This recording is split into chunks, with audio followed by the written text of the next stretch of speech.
नमस्ते कला प्रेमियों, दीपक फाइन आर्ट्स में आपका स्वागत है। आज हम इटली के रेनेसांस आर्टिस्ट सैंड्रो बॉटिचेली की दुनिया में जाएंगे। आइए उनकी 9 फेमस पेंटिंग्स देखेंगे जो उनकी यूनिक स्टाइल और विजन दिखाती हैं। सबसे पहले हम बॉटिचेली की सबसे famous painting the birth of Venus देखते हैं। यह पेंटिंग लगभग 1486 में बनाई गई थी और आज यह फ्लोरेंस के उफीसी गैलरी में है।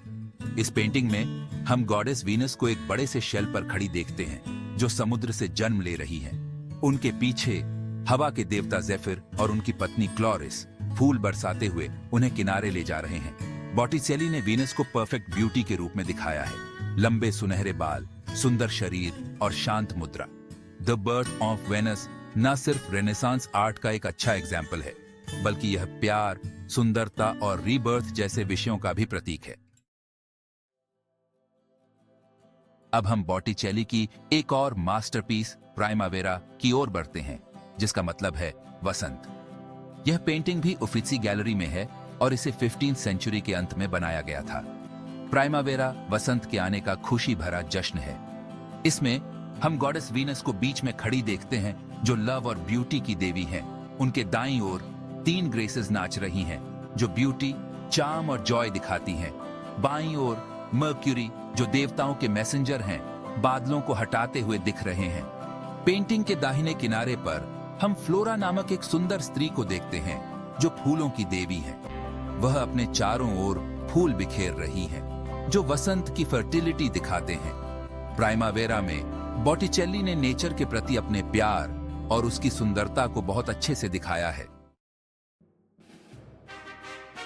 अब हम बॉटिचेली की एक अलग पेंटिंग दी मिस्टिकल नेटिविटी पर बात करेंगे। यह पेंटिंग लगभग 1500 में बनाई गई थी और यह लंदन के नेशनल गैलरी में है। यह पेंटिंग बॉटिचेली के दूसरे कामों से अलग है क्योंकि यह जीसस क्राइस्ट के जन्म को रिलीजियस और सिंबॉलिक तरीके से दिखाती है। बीच में हम बेबी जीसस को एक मेंजर में लेटे हुए देखते हैं, जबकि मैरी और जोसेफ उनके ऊपर झुके हुए हैं। उनके चारों ओर एंजल्स और शेपर्ड्स खुशी मना रहे हैं। पेंटिंग के ऊपर एंजल्स का एक ग्रुप आसमान से उतर रहा है जो खुशी और शांति का संदेश ला रहे हैं। यह पेंटिंग बॉटिचेली के रिलीजियस बिलीफ्स और उस समय की प्रॉब्लम्स को दिखाती है।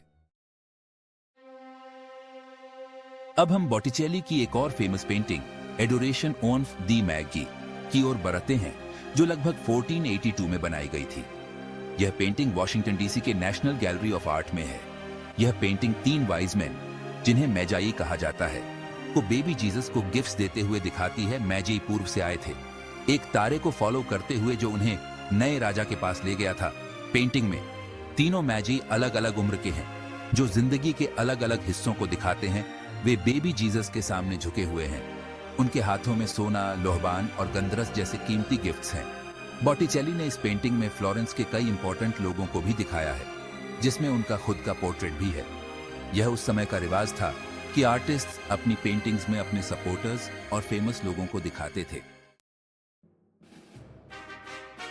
अब हम बॉटिचेली की एक और सुंदर पेंटिंग दी सेस्टेलो एनंसिएशन पर बात करेंगे जो लगभग 1490 में बनाई गई थी।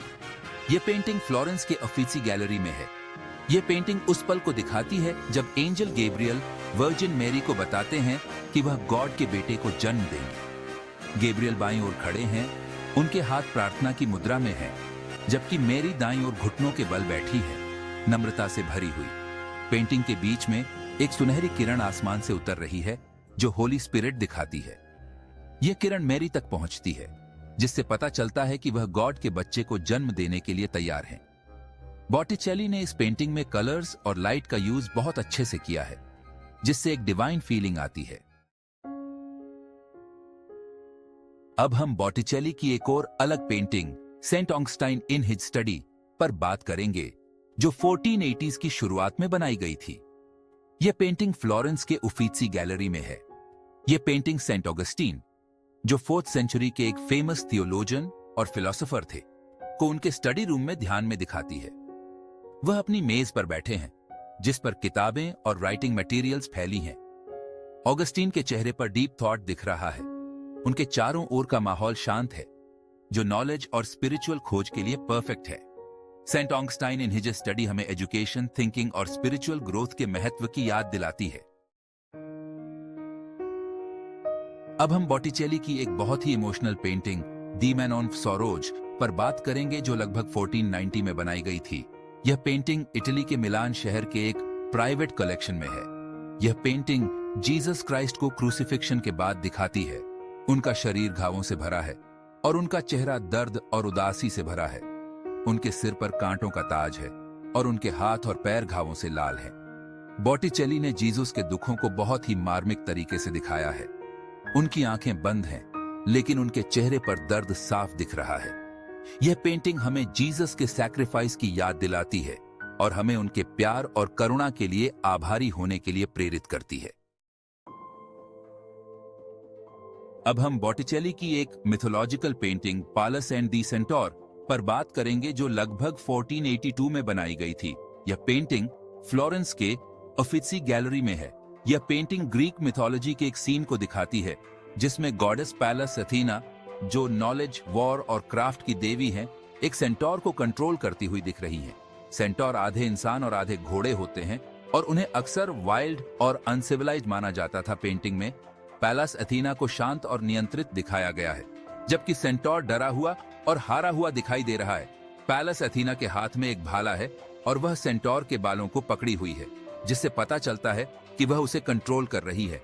पालस एंड दी सेंटोर हमें सिविलाइजेशन और बारबैरिटी, नॉलेज और इग्नोरेंस के बीच के स्ट्रगल की याद दिलाती है। आखिर में हम बॉटिचेली की एक और मास्टरपीस वीनस एंड मार्स पर बात करेंगे, जो लगभग 1485 में बनाई गई थी। यह पेंटिंग लंदन के नेशनल गैलरी में है। यह पेंटिंग लव की देवी वीनस और वॉर के देवता मार्स को एक साथ दिखाती है, जो एक अनएक्सपेक्टेड पेयर है। मार्स, जो अक्सर बैटलफील्ड में गुस्से में और ताकतवर दिखते हैं, इस पेंटिंग में थके हुए और बिना हथियार के हैं। वह वीनस की गोद में सो रहे हैं, जो शांत दिख रही है। पेंटिंग में वीनस को एक सुंदर ड्रेस पहने हुए और फूलों से सजे हुए बेड पर बैठा हुआ दिखाया गया है। मार्स उनके बगल में लेटे हुए हैं। उनके आर्मर और हथियार जमीन पर बिखरे हुए हैं। यह सीन लव की पावर दिखाता है, जो एंगर और वायलेंस को भी शांत कर सकती है। वीनस एंड मार्स हमें लव और वॉर, ब्यूटी और क्रूएल्टी के बीच के कॉन्ट्रास्ट की याद दिलाती है। सैंड्रो बॉटिचेली की पेंटिंग्स रेनेसांस के आर्ट और कल्चर की झलक दिखाती है। उनकी पेंटिंग्स, जो डिटेल्स और मिथोलॉजिकल स्टोरीज से भरी है, आज भी लोगों को अट्रैक्ट करती है। इस बॉटिचेली की आर्ट जर्नी में शामिल होने के लिए धन्यवाद।